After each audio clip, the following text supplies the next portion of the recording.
Guys, I'm here with Mr. Pampanga Emerjan Bondok, and so sa mga hindi pa nakakilala sa kanya, he is engineer by profession. Ayan, Engineer Emerjan. So, kumusta ka dito sa Mr. International Philippines 2025 pageant?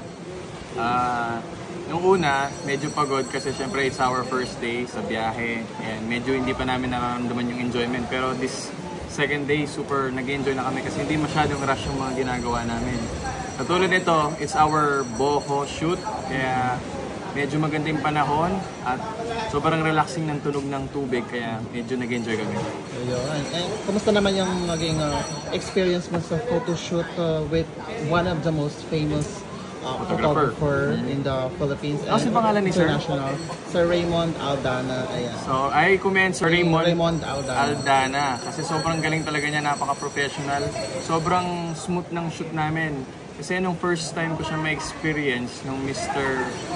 International Philippines prelims ba yun or closed door interview.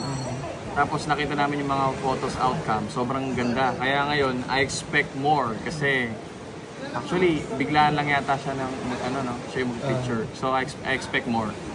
Ayan. And, syempre, nanonood yung mga fans mo ngayon. Anong message mo sa kanila? Hey guys, sana continue nyo akong i-support. Kailangan ko yun, lalo na, syempre, pampalakas ng loob. So, please support me on upcoming Coronation Night on July 20, Sunday. Sana makita ko kayo doon, guys.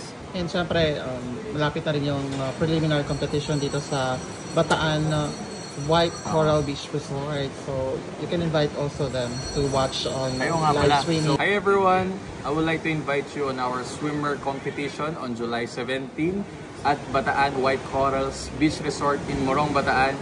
So, you can also watch live in pages of Pageant Trend and also in Mr. International Philippines page. Thank you. What's your love language? Love language, physical touch.